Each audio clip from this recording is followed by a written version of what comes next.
I never thought I'd be in this situation, but here I am, pouring my heart out to strangers on the internet. I'm Monica, 28F, and I just found out I'm pregnant. The father is my boyfriend, Sebastian, 30M, whom I've been dating for 2 years.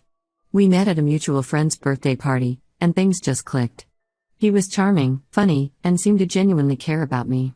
I thought I had finally found someone who would support and protect me after my difficult childhood. Growing up, my parents were emotionally abusive. My father, a high-strung accountant, constantly criticized my every move. He'd nitpick my grades, my appearance, even the way I laughed. My mother, a former beauty queen turned housewife, was no better. She'd compare me unfavorably to my cousins or the daughters of her friends, always finding me lacking. They controlled every aspect of my life: what I wore, who I talked to, what activities I could participate in. I wasn't allowed to have a cell phone until I was 17, and even then, they monitored all my calls and texts. I remember one particular incident when I was 16. I had been invited to my first high school party. I was so excited, but when I asked my parents for permission, they exploded. My father called me irresponsible and naive, saying I'd probably end up pregnant or addicted to drugs if I went. My mother chimed in, telling me that girls like me shouldn't go to parties if we wanted to keep a good reputation. I cried myself to sleep that night, feeling like a prisoner in my own home. The day I turned 18, I left. I had been secretly saving money from babysitting jobs and tutoring younger students. I packed a backpack with some clothes and my most treasured possessions, a journal my grandmother had given me before she passed away, and a small stuffed elephant I had since childhood. I left a note telling my parents not to look for me and walked out the door with nothing but dreams of a better life. Those first few years were incredibly tough. I couch surfed with friends from high school for a while, picking up whatever odd jobs I could find. I worked as a barista, a dog walker, a nighttime office cleaner, anything to make ends meet. Eventually, I managed to save enough to rent a tiny studio apartment. It was in a sketchy part of town, and I could hear my neighbors arguing through the thin walls every night, but it was mine. During this time, I also put myself through community college. I'd always loved art, so I decided to study graphic design. I'd attend classes during the day and work nights and weekends. There were many times when I thought about giving up, when the stress of juggling work and school became overwhelming. But the thought of having to go back to my parents kept me going. After graduation, I landed an entry-level position at a small marketing firm. It wasn't glamorous work, mostly designing flyers for local businesses and the occasional logo, but it was a start. I worked hard, often staying late to improve my skills or take on extra projects. Slowly but surely, I started to build a life for myself. That's when I met Sebastian.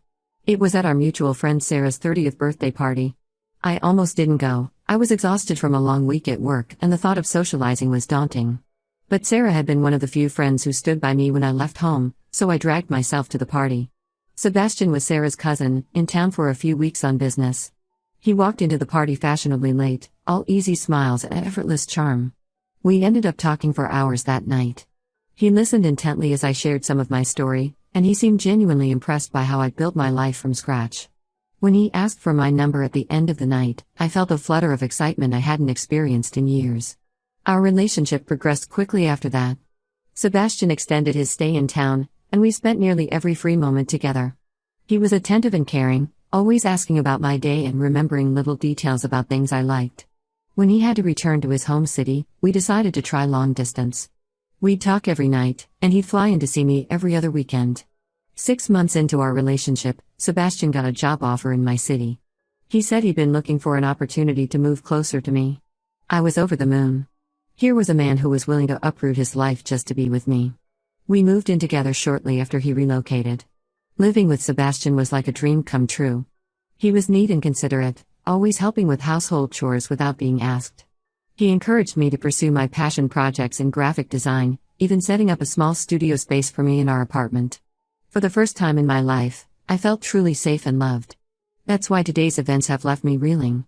I took a pregnancy test this morning after feeling nauseous for a week. When it came back positive, I was shocked but excited. Sebastian and I had talked about having kids someday, though we hadn't planned on it happening so soon. I couldn't wait to tell him. Sebastian came home from work, and I blurted out the news.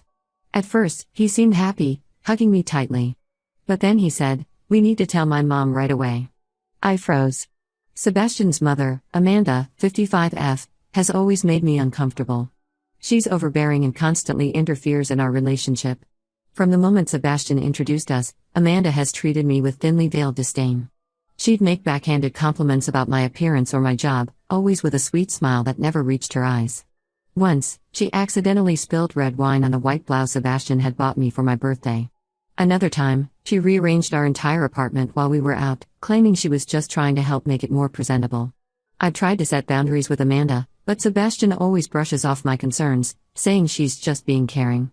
He doesn't see how her behavior affects me, how it reminds me of the controlling environment I grew up in. I asked Sebastian if we could wait a bit before telling anyone about the pregnancy, but he insisted his mother had to know immediately. Before I could protest further, Sebastian was on the phone with Amanda. 30 minutes later, she barged into our apartment without warning. I was still in my pajamas, feeling overwhelmed and unprepared. Amanda barely acknowledged me, instead turning to Sebastian and demanding, "Is it true? Is she really pregnant?" Sebastian nodded, and Amanda's face twisted into a mixture of emotions I couldn't decipher. She turned to me and said, "Well, I hope you're prepared for a paternity test. We can't be too careful these days." I felt like I had been slapped. I looked at Sebastian, expecting him to defend me, to tell his mother how inappropriate her comment was. But he just stood there, staring at the floor. I couldn't believe it. I've never been unfaithful, and Sebastian knows this. Why wasn't he saying anything? Amanda continued, her voice tripping with fake sweetness, "Don't worry, dear. I have connections at the best clinics. We'll get this sorted out quickly. Sebastian, you'll need to take time off work to accompany her to all the appointments. We can't have any mistakes." I felt like I was drowning. This woman was taking control of my pregnancy, my body, my life. And Sebastian was letting her.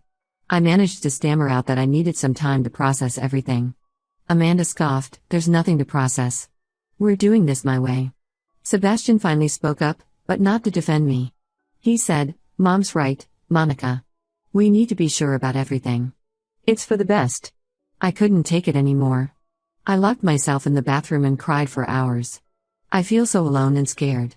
I thought Sebastian was different from my parents, but he's just another person who won't protect me. I don't know what to do. I can't imagine raising a child in this environment, with Amanda controlling everything and Sebastian being her puppet. I'm considering leaving, but I'm terrified. I've worked hard to build my career, but I don't know if I can support myself and a baby on my own. Plus, I'm afraid of what Sebastian and Amanda might do if I try to leave. They have more money and connections than I do. I feel trapped and hopeless. I thought I had finally found happiness, but now it feels like my world is crumbling around me. I don't know if I even want this baby anymore. The thought of being tied to Sebastian and Amanda for the rest of my life makes me feel sick. I need advice. Should I try to talk to Sebastian again? Should I just leave and figure things out on my own? I'm lost and scared, and I don't know where to turn. Any guidance would be appreciated. Update when it's been 2 weeks since my last post, and so much has happened. I want to thank everyone who offered advice and support. Your words gave me the strength to take action.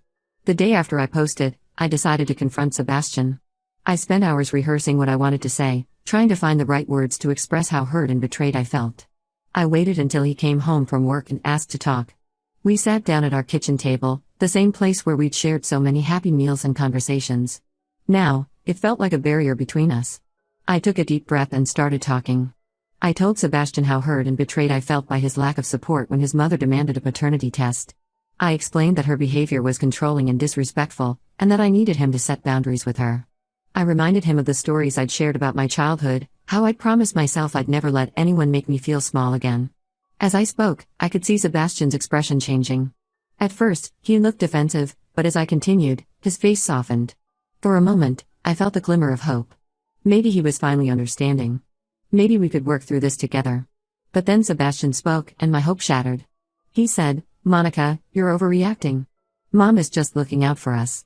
She's even offering to pay for all the medical expenses. You should be grateful." I couldn't believe what I was hearing. I asked him, "Do you really think I've been unfaithful? Don't you trust me at all?" Sebastian hesitated before answering, "It's not that I don't trust you. It's just, well, accidents happen. We need to be sure." That's when I knew. This wasn't just about the pregnancy or the paternity test. This was about our entire relationship. I realized that Sebastian had never really trusted me, never really seen me as an equal partner. I was just someone to be controlled and managed, just like his mother wanted. As this realization washed over me, I felt a strange sense of calm. It was like all the anxiety and uncertainty of the past few days suddenly crystallized into a clear path forward. I took a deep breath and said, "Sebastian, I can't do this anymore. I'm leaving." His face turned red with anger. "You can't leave. What about the baby? What about our life together?" I stood my ground. "There is no our life if you can't trust and respect me. I deserve better than this, and so does this baby." I had already packed a bag while he was at work, anticipating that this conversation might not go well. I grabbed it from where I'd hidden it in the closet and headed for the door. Sebastian tried to block my way, saying, "You can't just leave. Where will you go? You need me." But I was done being controlled. I pushed past him and walked out of the apartment. As I closed the door behind me, I heard Sebastian calling my name, but I didn't look back. I had taken the advice of many commenters and reached out to a local women's shelter. They had a spot for me and were expecting me. As I got into a taxi and gave the driver the address, I felt a mixture of fear and relief wash over me. The next few days were a blur. The shelter provided me with resources and support I never knew existed. They helped me file a restraining order against Sebastian and Amanda, who had been bombarding me with calls and texts. Some of the messages from Amanda were particularly nasty, calling me all sorts of horrible names and threatening to ruin my life if I didn't come back. Reading those messages brought back painful memories of my mother's emotional abuse. But this time, instead of feeling small and powerless, I felt angry. Angry at Amanda for trying to control me, angry at Sebastian for not standing up for me, and angry at myself for letting it get this far. But that anger fueled my determination to build a better life for myself and my baby. The shelter also connected me with a counselor who specialized in helping women leave abusive relationships. In our first session, I broke down crying as I recounted my childhood and how I thought I'd escaped that kind of control when I met Sebastian. The counselor listened patiently, offering tissues and gentle encouragement. She helped me see that my instincts were right, that I wasn't overreacting, and that I had the strength to get through this. One of the hardest parts was dealing with work. I knew I couldn't just disappear without explanation, but I was terrified of Sebastian or Amanda showing up at my office. With the help of the shelter staff, I crafted an email to my boss explaining that I was dealing with a personal emergency and needed to work remotely for a while. To my surprise, she was incredibly understanding. She assured me that my job was secure and that I could take the time I needed to sort things out. This support from my boss was a huge relief. It meant I could start looking for a new place to live without worrying about losing my job. The shelter helped me create a budget and start saving for a security deposit on an apartment. It wasn't going to be easy, but for the first time, I felt like I had a plan. In the midst of all this, I also made an appointment with an OB/GYN recommended by the shelter. The doctor confirmed that I was indeed pregnant, about 8 weeks along. She provided me with information about all my options, including abortion, adoption, and keeping the baby. As she talked, I found myself instinctively placing a hand on my stomach. Despite everything that had happened, I realized I already felt a connection to this tiny life growing inside me. The doctor must have noticed my gesture because she paused and said gently, "Remember, there's no rush to make a decision. Take the time you need to figure out what's best for you." Her words were comforting. For the first time since finding out about the pregnancy, I felt like I had control over the situation. I didn't have to let Sebastian or Amanda dictate what happened to my body or my baby. As I left the doctor's office, I felt a mix of emotions, fear, uncertainty, but also a glimmer of hope.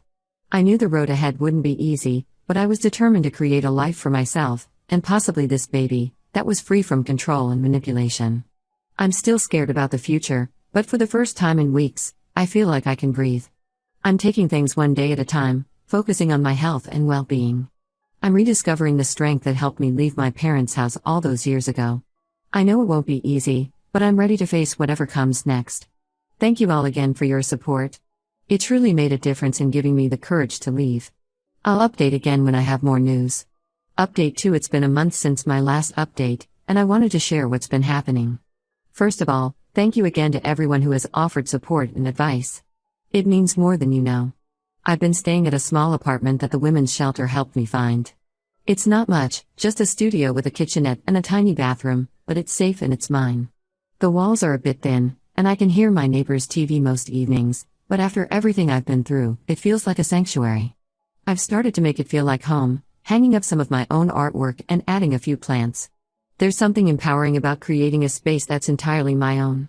I've been working remotely, which has been a blessing as I deal with morning sickness and the stress of everything that's happened. My boss has been incredibly understanding, even offering me some additional freelance work to help boost my income. I'm grateful for her support, but I can't help worrying about what will happen when I eventually need to take maternity leave. Sebastian hasn't given up trying to contact me. He's left voicemails alternating between apologies and accusations. One day he's begging me to come back, saying he'll set boundaries with his mother. The next, he's threatening to take me to court for full custody of the baby.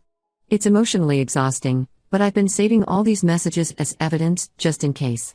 The shelter put me in touch with a lawyer who specializes in domestic cases, and she's been advising me on how to handle the situation. Amanda, on the other hand, has escalated her harassment. She somehow found out where I work and contacted my boss, trying to get me fired. She claimed I was unstable and unfit for my job. I was terrified when my boss called me into a video meeting, thinking this was it, I was going to lose everything. But to my relief, my boss didn't buy Amanda's lies. She assured me that my job was secure and that she'd be documenting all of Amanda's attempts to interfere with my employment. Her support brought me to tears, happy ones, for a change. The biggest development is that I've decided to keep the baby. It wasn't an easy decision, but after a lot of thought and conversations with a counselor at the women's shelter, I realized that I want this child. I know it will be hard as a single mother, but I'm determined to provide a loving, stable home, something I never had growing up. I had my first ultrasound last week.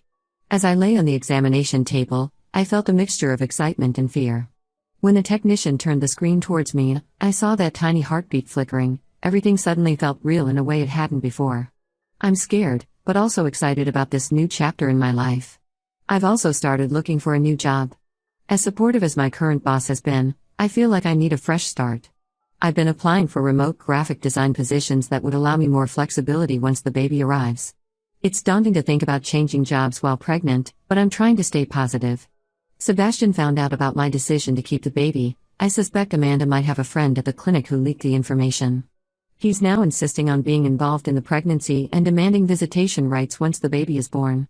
I've told him that all communication needs to go through my lawyer from now on. It's hard, because part of me still cares for him and wishes things could have been different.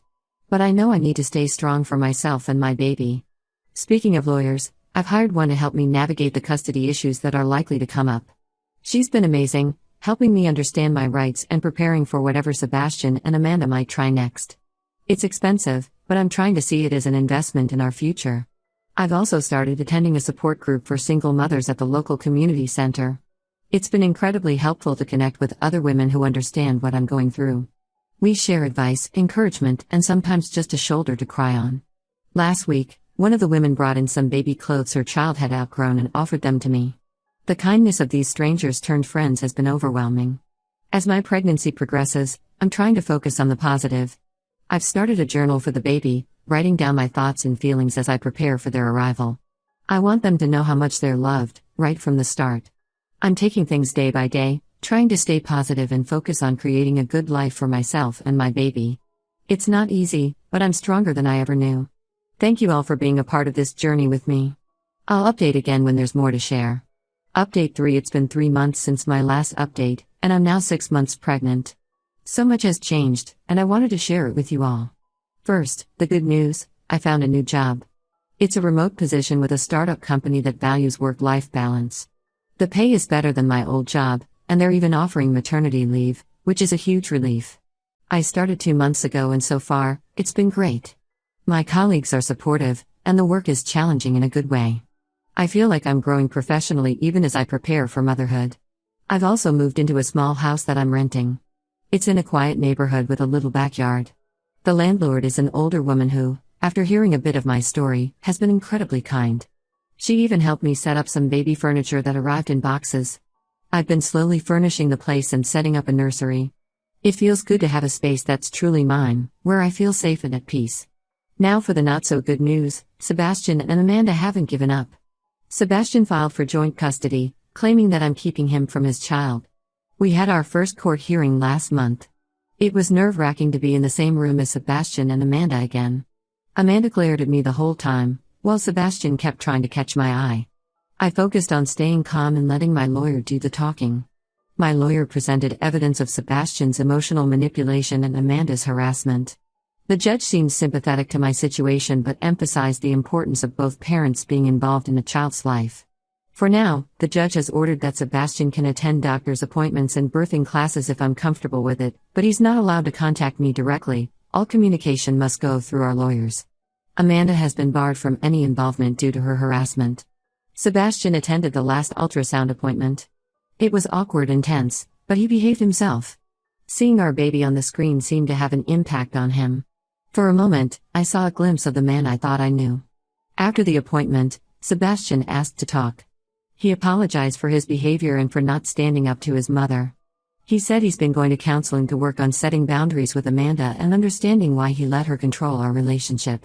He asked if we could try to co-parent amicably.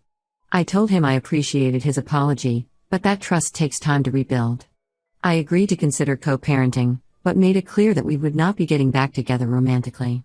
He seemed to accept this, which was a relief. As for Amanda, she's been quiet lately.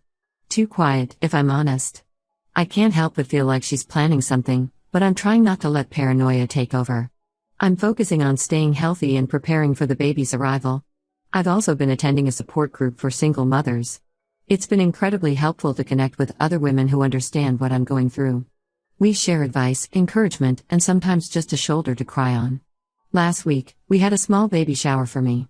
It wasn't anything fancy, just some cupcakes and small gifts, but it meant the world to me. Looking back on everything that's happened, I'm amazed at how much I've grown. I'm no longer the scared, uncertain woman I was 6 months ago. I'm stronger, more confident, and ready to be the mother my child deserves. Thank you all for being part of this journey with me. Your support has meant the world. I'll update again after the baby is born. Wish me luck.